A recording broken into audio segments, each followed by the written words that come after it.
Bismillahirrahmanirrahim. Assalamualaikum warahmatullahi wabarakatuh. Innal hamdalillah nahmaduhu wa nasta'inuhu wa nastaghfiruh. Wa na'udzu billahi min syururi anfusina wa min sayyiati a'malina. May yahdihillahu fala mudhillalah wa may yudlil fala hadiyalah. Asyhadu an la ilaha illallah wahdahu la syarikalah wa asyhadu anna Muhammadan abduhu wa rasuluhu alladzi la nabiyya ba'da. Allahumma shalli ala Muhammad wa ala ali Muhammad wa man tabi'ahum bi ihsanin ila yaumiddin. Qala Allah jalla wa ala fi kitabihil karim, ya ayyuhalladzina amanu taqullaha haqqa tuqatih wa la tamutunna illa wa antum muslimun. Ya ayuhan nasu taqu rabbakumul ladzi khalaqakum min nafsin wahidah wa khalaqa minha zawjaha wa batha minhuma rijalan katsiran wa nisaa wattaqullaha allazi tasaaluna bihi wal arham innallaha kana 'alaikum raqiba. Ya ayyuhalladzina amanu taqullaha wa qulu qawlan sadida yuslih lakum a'malakum wa yaghfir lakum dhunubakum wa may yuti'illaha wa rasulahu faqad faza fawzan 'azima.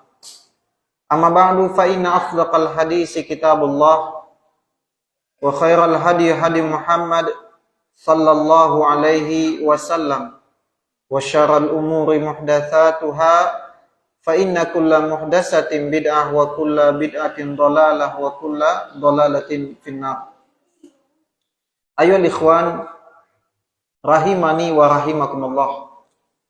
Senantiasa kita bersyukur kehadirat Allah Jalla wa Ala, di mana untuk kesekian kalinya Allah senantiasa mencurahkan kepada kita nikmat, imma nikmat yang kita pinta dikabulkan maupun nikmat yang tidak kita pinta, akan tetapi senantiasa Allah Subhanahu wa taala mencurahkan kepada kita nikmat tersebut. Sebagai contoh, nikmat mampu menghirup udara. Ya. Kami yakin dan percaya bahwasanya kita yang berhadir di majelis ilmu ini adalah orang yang tidak setiap hari meminta agar diberikan nikmat udara. Betul? Nikmat udara yang mampu kita hirup, keluar silih berganti, kita hirup, kita lepaskan dari, kita hirup dari hidung, kita keluarkan dari mulut. Apakah nikmat udara ini senantiasa kita pinta? Tentu tidak. Maka ini adalah segelintir atau satu contoh kecil betapa banyak nikmat yang Allah berikan kepada kita, baik nikmat itu kita pinta dan Allah kabulkan, lebih-lebih dengan nikmat yang tidak kita pinta tapi senantiasa Allah kabulkan, Allah berikan kepada kita. Maka selaku orang mukmin, selaku orang yang beriman kepada Allah dan hari akhir, senantiasa kita memanjatkan puji syukur kepada Allah Subhanahu wa taala atas berbagai macam nikmat yang Allah senantiasa curahkan kepada kita, dengan seraya melafazkan kalimat hamdalah, dengan diawali dengan kalimat hamdalah, alhamdulillahirabbil alamin, dan kemudian bentuk implementasi dari kalimat hamdalah itu berupa ketaatan kepada Allah Subhanahu wa taala. Tentunya ketaatan ikhwan fillah, ya, banyak contoh-contoh ketaatan. Termasuk di antaranya adalah sebagaimana barusan kita melaksanakan sholat Isya berjamaah dan yang lain-lainnya. Selanjutnya, ayolah ikhwan rahimani wa rahimakumullah, juga tak lupa kami mewasiatkan kepada kita bersama untuk senantiasa kita banyak berselawat kepada Nabi sallallahu alaihi wasallam. Kenapa? Dengan kita banyak bersalawat kepada Nabi sallallahu alaihi wasallam, banyaknya lisan kita bersalawat kepada Nabi, kita berharap amaliyah lisan ini, ya salawat adalah amaliyah lisan. Kita berharap dengan amaliyah lisan ini, ya, menjadi hujah nantinya kepada kita, menjadi dalil akan cinta kita kepada Nabi tidak bertepuk sebelah tangan.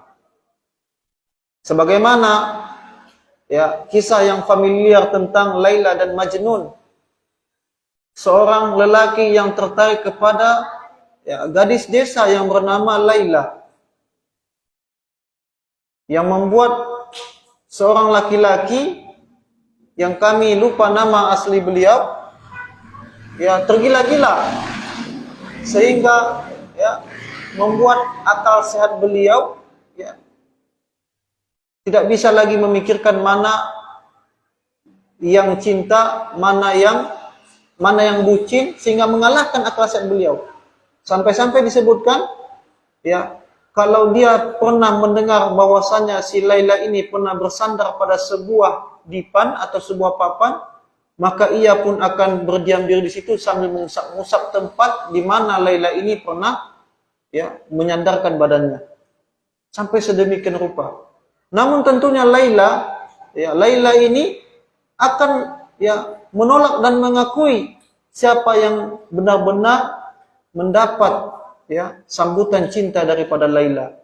Orang-orang boleh mengklaim dirinya mencintai Laila, akan tetapi Laila mampu menerima dan menolak kepada siapa ia menjatuhkan pilihannya. Semakna dengan ini adalah cinta kita kepada Nabi SAW, di mana banyak dari kita mengklaim mencintai Nabi SAW, namun kita bakhil. Apa bakhil? Pelit. Kita kikir saat di mana Nabi SAW disebutkan di majelis-majelis. Kita enggan atau kita sulit untuk berselawat kepada Nabi SAW. Ayol ikhwan, a'azani Allah wa iyyakum jami'an. Kita tidak tahu amalan apa yang membuat Allah itu ridho dan memasukkan kita ke dalam surganya. Bisa jadi yang memasukkan kita ke dalam surga itu adalah amalan-amalan kecil yang senantiasa kita lazimkan. Kami mau tanya, apakah salawat membutuhkan fisik dalam beribadah? Tidak. Ianya tidak sama dengan sholat, yang harus kita meninggalkan pekerjaan di saat azan di siang hari di waktu Jumat. Allahu Akbar, Allahu Akbar. Kita tinggalkan pekerjaan untuk pergi menunaikan kewajiban. Dia membutuhkan fisik. Ya, kita harus bersih-bersih dulu. Iya kan? Tapi salawat, bisa nggak kita ketika kita membersihkan superpark motor bersalawat? Bisa. Tapi sedikit dari kita yang bersalawat kepada Nabi SAW. Maka ini ikhwan, a'azani Allah wa iyyakum jami'an, jangan pernah menyepelekan atau menganggap kecil ya amalan-amalan kecil, karena bisa jadi amalan kecil itu yang membuat Allah itu ridho dan memasukkan kita ke dalam surganya Allah Subhanahu wa taala. Ayo ikhwan, a'azani Allah wa iyyakum jami'an. Rata-rata umur Nabi Muhammad itu berapa? Safardin? 60 hingga 70 tahun. Ya. 60 hingga 70 tahun. Dari mana bisa kita tahu ini rata-rata umur Nabi Muhammad seperti ini, Safardin? Dari sirah, ya. Dari hadis Nabi, ya.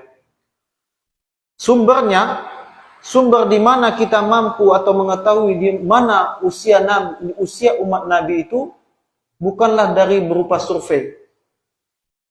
Kalau ada pemilu misalkan quick count, kalau bahasa kita sekarang, tokoh-tokoh diambil, kemudian dilihat surveinya, siapa kredibilitasnya yang naik.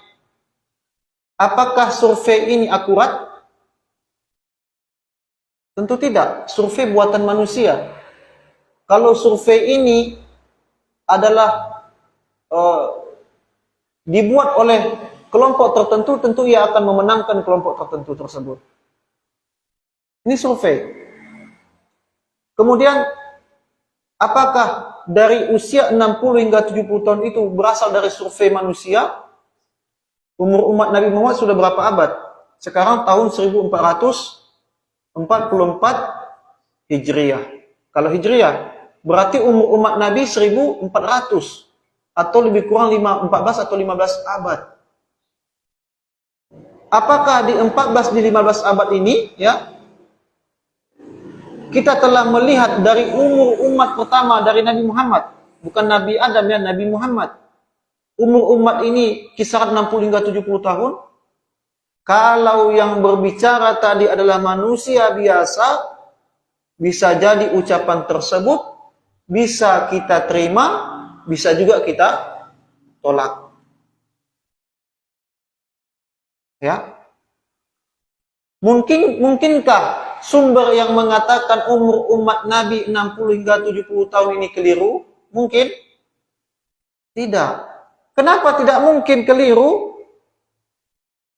Karena sumbernya dari Nabi. Dan sumber dari Nabi dari siapa? Dari Allah Subhanahu wa ta'ala. Sementara salah satu al-asma'ul husna, nama-nama Allah yang indah, diantaranya adalah al-haqq, pemilik kebenaran. Kemudian Allah Subhanahu wa ta'ala, ya, melegalisasikan Nabi SAW dari setiap ucapan beliau, dari setiap qaul beliau. Ya, ayat yang senantiasa kita sampaikan di tengah-tengah pengajian. Apa itu ayatnya? Fandi? Quran surat An-Najm. Wa ma yantiqu anil hawa in huwa illa wahyu yuha. An-Najm ayat 3 dan 4. An-Najm ayat 3 dan 4. Wa ma yantiqu anil hawa. Ditujukan ayat ini kepada siapa? Kepada kita? Bukan. Kepada diri Nabi SAW. Tidaklah, ya, Muhammad itu berkata-kata menurutkan hawa nafsu beliau SAW. Ya. Wa ma yantiqu anil hawa. Tidaklah Nabi Muhammad itu berkata-kata karena hawa nafsu beliau. Kemudian Allah lanjutkan, in huwa illa wahyu yuha. Tetapi, ya, Nabi Muhammad itu berkata-kata karena ada wahyu yang Allah wahyukan kepada Nabi kita Muhammad sallallahu alaihi wasallam. Inilah yang membedakan antara sifat, ya, Nabi sallallahu alaihi wasallam dengan manusia pada umumnya. Tanpa risalah, Nabi sudah menang, jauh menang dengan kita. Tanpa risalah, tanpa kenabian, Nabi sudah baik akhlaknya. Gelar Al-Amin Nabi dapatkan ketika sudah mendapatkan nubuah atau belum? Gelar terpercaya? Belum. Gelar Al-Amin Nabi dapatkan, pengakuan Al-Amin itu Nabi dapatkan dari orang-orang Quraisy yang notabene beliau SAW belum diangkat menjadi Nabi dan Rasul. Membuktikan bahwasanya akhlak Nabi tanpa nubuah sudah tinggi, sudah agung. Ditambah dengan risalah nubuah ini, maka menjadi sempurnalah keagungan akhlak dan sifat Nabi sallallahu alaihi wasallam. Ya. Kemudian kita lihat sumber tadi yang mengatakan umur umat Nabi 60 hingga 70 tahun. Bisa kita dapati hadis yang diriwayatkan oleh Imam Muslim. Apa? Hadis yang diriwayatkan oleh Imam Muslim, yang hadis ini disahihkan oleh Imam Ibnu Hibban, Al-Hakim, dan Imam Az-Zahabi rahimahumullah. Beliau mengatakan, a'maru ummati ma baina sittin ila sab'in. Kata Nabi sallallahu alaihi wasallam, ya, kira-kira atau umur umatku antara 60 hingga 70 tahun.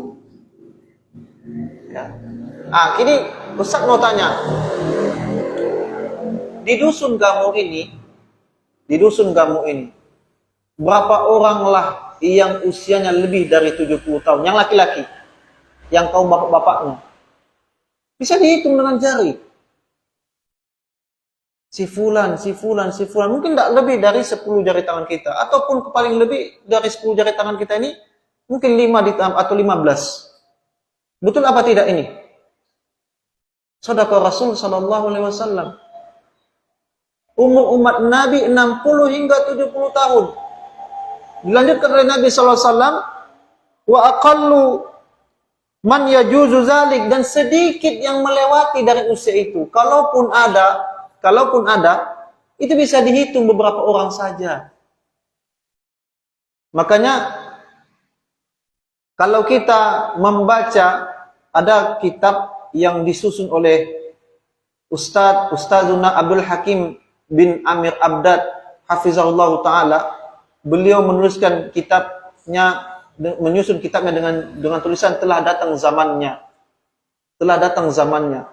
Kalau kita baca hadis-hadis tentang hadis yang akan terjadi, yang telah terjadi tapi setelah Nabi SAW wafat, yang akan terjadi dan sedang terjadi. Ketika kita baca hadis ini, membuat kita, Masya Allah, semakin mengimani Nabi SAW. Di antaranya adalah tentang hadis ini, yang menyebutkan bahwasanya umur umat Nabi antara 60 hingga 70 tahun. Coba lihat. Di sini ada orang tua kita. Kadang-kadang kalau sudah 50 tahun, ya, kadang-kadang sesama beliau akan cerita tentang sakit pinggang dan obat yang manjur. Betul Pak ya? Kadang-kadang seperti itu. 40, 50 sudah mulai bercerita tentang obat dan dokter yang mujarab. Ya, obat dan dokter yang mujarab. Ya. Nah, oleh karena itu, apa tema kita di kajian malam hari ini? Tentang rahasia usia yang panjang. Apakah mungkin kita bisa mendapatkan usia yang panjang, Ustadz? Jawabannya apa? Mungkin apa tidak? Dengan usia yang setelah Nabi SAW menyebutkan 60 hingga 70 tahun, apakah kita mungkin bisa mendapatkan usia yang kedua? Jawabannya mungkin dan bisa. Jawabannya mungkin dan bisa. Imam Nawawi rahimahullah. Ya, Imam Nawawi, beliau lahir tahun 631 Hijriah. Catat, beliau wafat tahun 631 Hijriah. Lahirnya 631 Hijriah. Wafat beliau tahun 676 Hijriah. Berapa lama beliau hidup di atas dunia? Lahir 631, wafat 676. Usia beliau di atas dunia 45 tahun. 45 tahun. Dan beliau walaupun usianya singkat di atas dunia, beliau memiliki usia kedua, di mana nama beliau senantiasa disebutkan. Lewat apa? Lewat karya-karya tulisan-tulisan beliau rahimahullah. Di antaranya adalah kitab yang senantiasa kita bahas di setiap bulannya. Kitab apa itu? Riyadhus Shalihin. Kitab Riyadhus Shalihin ini bukan hanya dibahas di Kecamatan Gunung Sitoli saja, bukan. Di seluruh pelosok dunia, di Arab, di pelosok Afrika, di Amerika, kitab ini dibahas. Lihat, disebutkan nama beliau rahimahullah. Walaupun beliau telah wafat, akan tetapi nama beliau senantiasa abadi sepanjang zaman. Usia beliau berapa tadi hidup di atas dunia? 45 tahun. 45 tahun.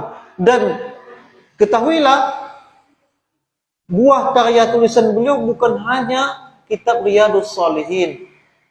Apalagi? Arba'in An-Nawawi. ya 40-an hadis pokok. Bahkan ini dibahas juga di pembahasan-pembahasan di kajian-kajian halaqah-halaqah ilmu.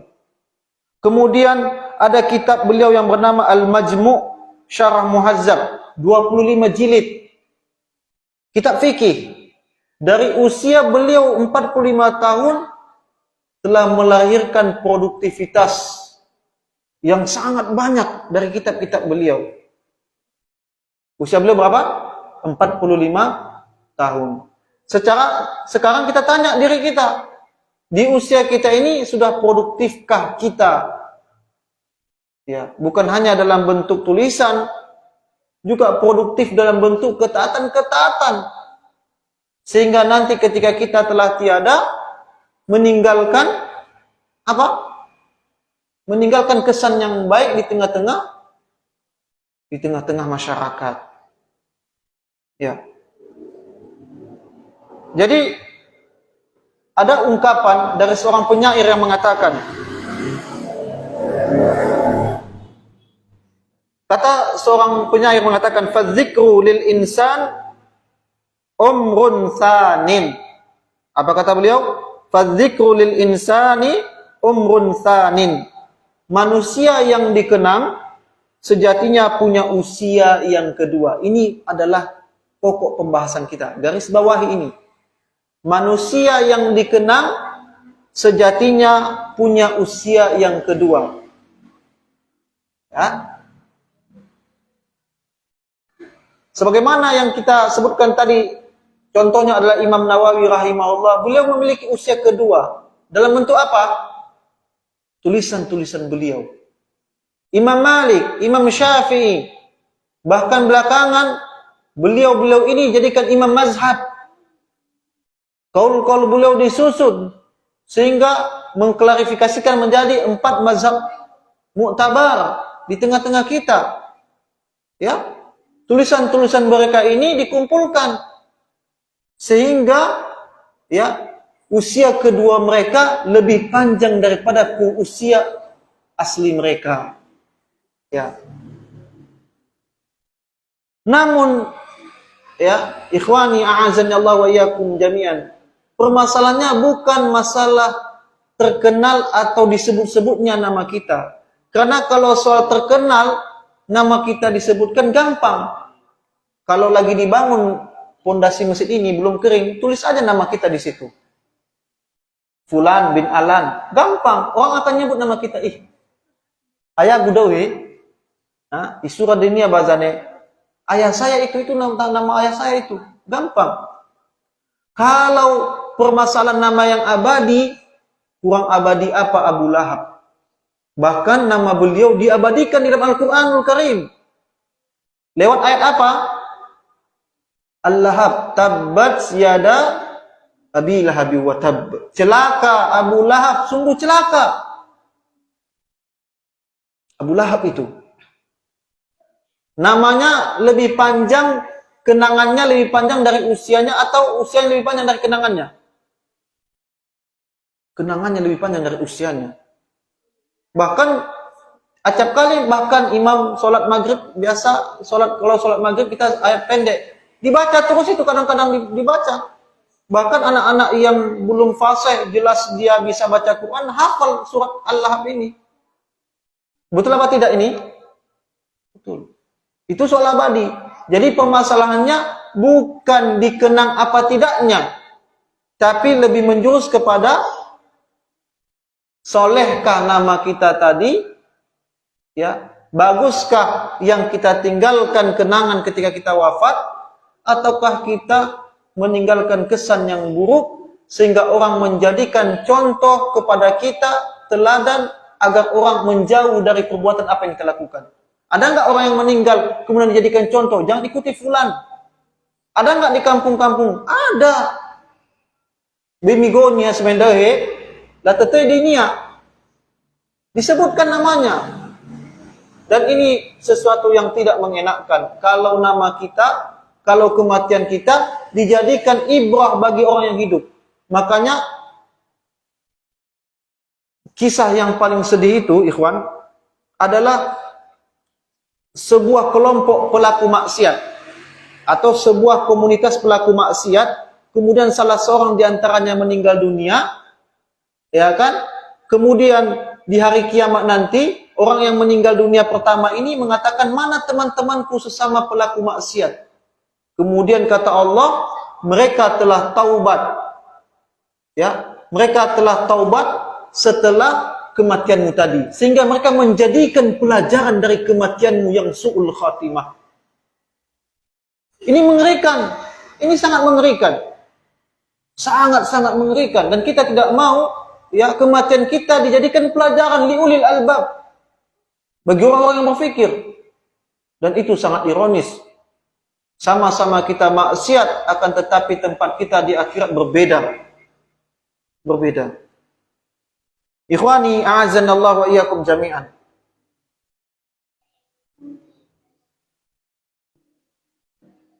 Maka setelah kita menyadari bahwasanya ini bukan permasalahan tentang abadi atau tidaknya nama kita, tapi menjurus atau mengarah kepada meninggalkan nama yang baik beserta amal kesolehan kita.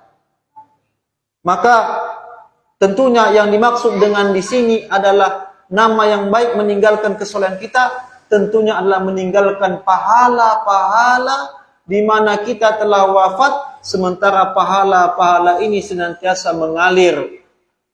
Kendati ya tulang belulang kita telah hancur dimakan cacing dan ulat di dalam tanah. Ini yang kita inginkan. Ini yang kita inginkan. Maka seandainya pahala kita mengalir, sejatinya kita memiliki usia yang kedua. Seandainya pahala kita mengalir, sejatinya kita telah memiliki usia atau umur yang kedua. Nah, inilah pokok pembahasan kita. Kemudian pertanyaannya, apa mungkin kita punya kesempatan untuk dapatkan umur kedua? Apa mungkin kita dapatkan kesempatan untuk mendapatkan usia yang kedua ini? Mungkin apa tidak? Mungkin. Tidak ada yang tidak mungkin. Apa itu? Sebuah hadis dari Nabi SAW. Hadis yang sangat familiar. Bahkan kalau ada takziah di sekitar kita, hadis ini akan diucapkan. Apa hadis itu? Hadis yang diriwayatkan oleh Imam Muslim. Idza matal insanu inqata anhu amaluhu illa min salasatin. Jika anak manusia wafat, meninggal dunia, terputuslah seluruhnya dari dirinya kecuali 3 perkara. Illa min sadaqatin jariyatin. Yang pertama adalah sedekah jariyah. Yang kedua, au ilmin yuntafa'u bih, ilmu yang bermanfaat. Yang ketiga, au waladin salihin yad'ulah. Yang ketiga adalah meninggalkan anak yang saleh yang senantiasa mendoakan kedua orang tuanya. Kita bahas. Yang pertama, tentang sedekahun jariyah, sedekah yang mengalir. Berarti adanya menunjukkan tentang sedekah yang tidak mengalir. Ada sedekah yang mengalir, ada sedekah yang enggak mengalir. Apa contohnya Ustaz sedekah yang enggak mengalir? Ada yang tahu? Sedekah, ya kita dapatkan pahala sedekah tapi enggak mengalir. Apa contohnya? Ada orang musafir, kehabisan bekal, kelaparan dirinya, kita berikan dia makan siang. Ini bentuknya sedekah yang mengalir apa tidak? Tidak. Tidak mengalir. Kita dapatkan pahala, tetap dapatkan pahala. Adapun yang dimaksud dengan sedekahun jariyah, ya, misalkan pembangunan masjid ini. Walaupun selembar papan kita infakkan pembangunan masjid kita ini, ya, untuk lantai 2, ya kan? Selama papan itu dipakai untuk ibadah di masjid ini, atau satu keramik yang kita gunakan, kita bilang sama BKM, saya sanggupnya cuma 1 lembar aja, ya kan? Makanya manajemen masjid kadang-kadang untuk memudahkan orang untuk berinfak, ya bisa dia pecah-pecah bagian itu. Siapa yang mau berinfak misalkan satu buah keramik ukuran sekian-sekian, dipecah dari harga satu kotak, sehingga orang juga bersemangat. Karena kalau disebutkan harga keramik, kita membutuhkan 15 kotak misalkan, dengan rincian 10 satu kotak, tentu akan memberatkan orang untuk berinfak. Tapi kalau dipecahkan, maka akan membuat orang tidak terlalu berat. Setiap orang memakai keramik itu untuk ibadah, di atasnya orang berzikir, tadarus Quran, baca Quran, majelis ilmu seperti ini, maka orang yang mengeluarkan hartanya untuk ini, maka ini termasuk sedekahun jariyah. Walaupun orang itu telah wafat. Nggak usah jauh-jauh. Masjid ini tanah wakaf atau bukan? Apakah orangnya sudah wafat? Sudah wafat. Dan bagaimana pahala yang tidak berbilang didapatkan oleh si pengamal tersebut. Inilah dia. Inilah yang dimaksud dengan usia yang kedua, ikhwan. Inilah dia usia yang kedua. Kemudian, ya, kita masuk kepada pokok yang kedua.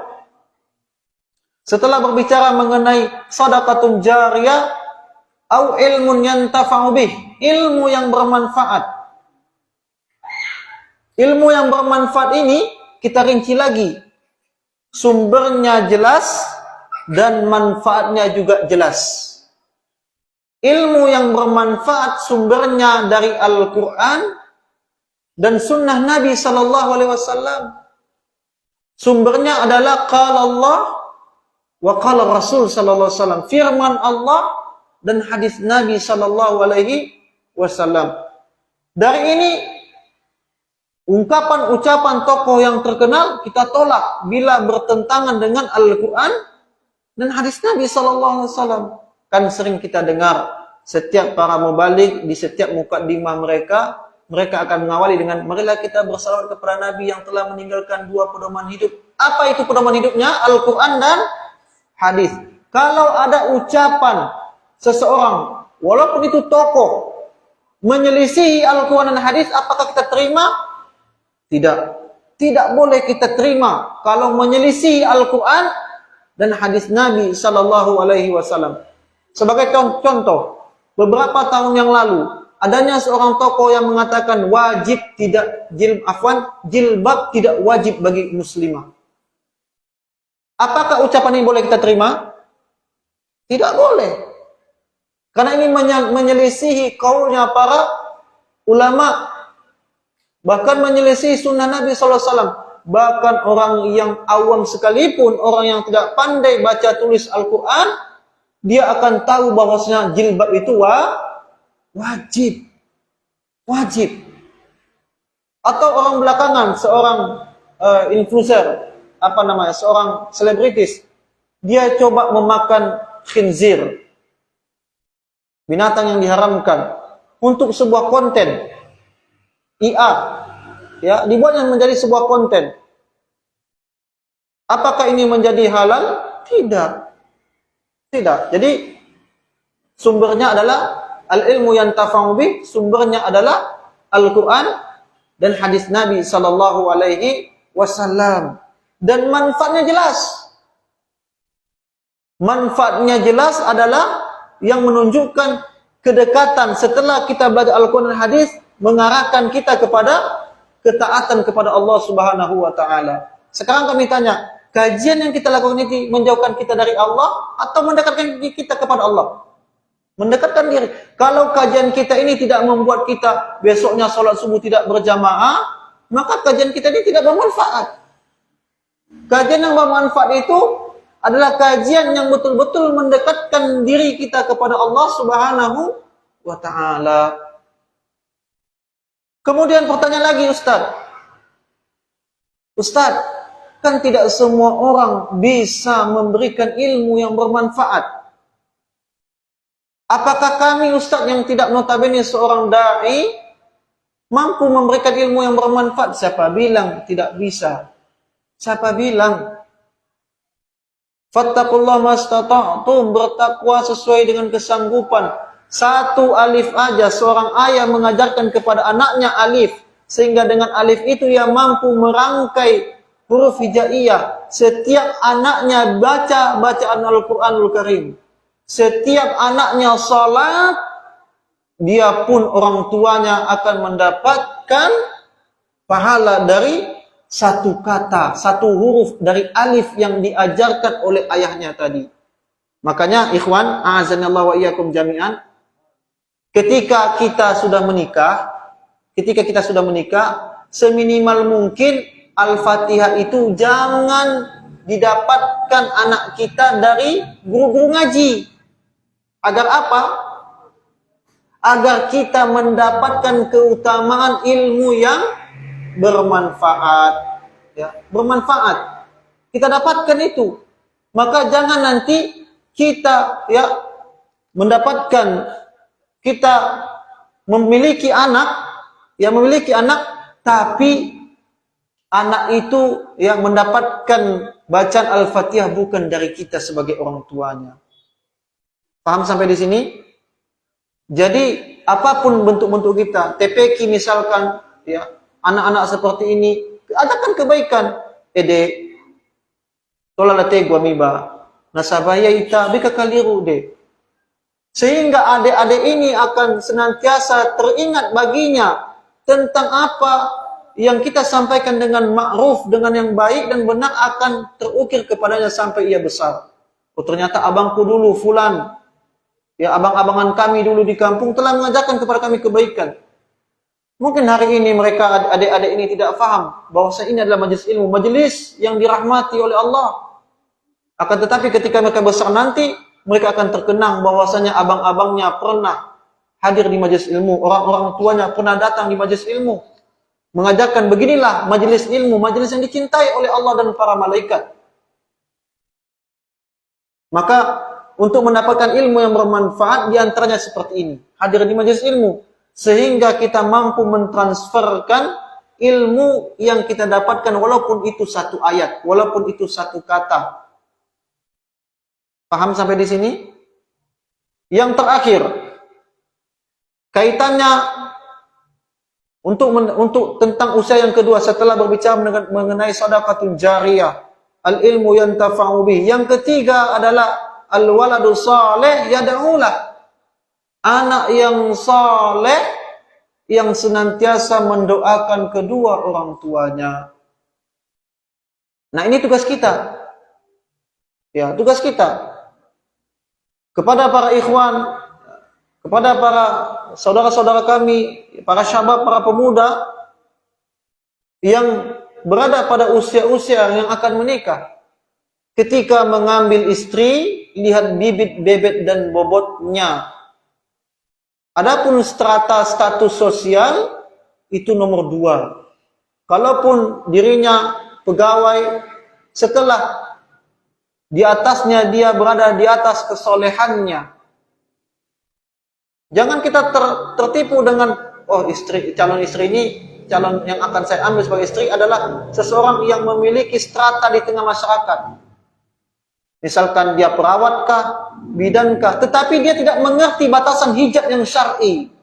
Dia keluar rumah, ingat, seorang laki-laki memiliki tanggung jawab kepada 4 wanita di sekitarnya.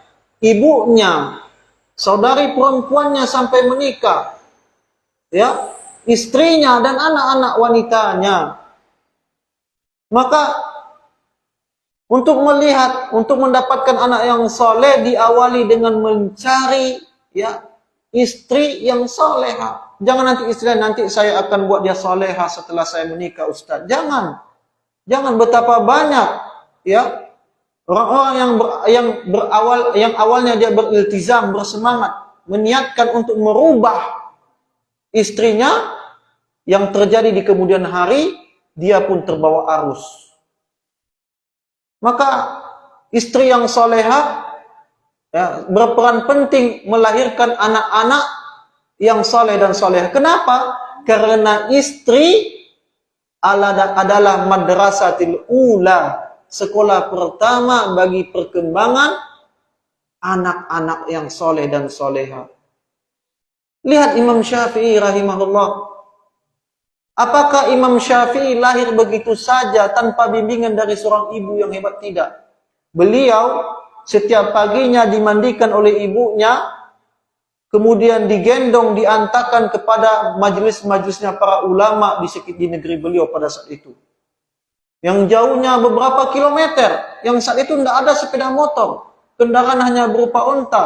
Ia kalau orang terpandang, sementara Imam Malik hidup dalam kesederhanaan, dengan berstatuskan anak yatim.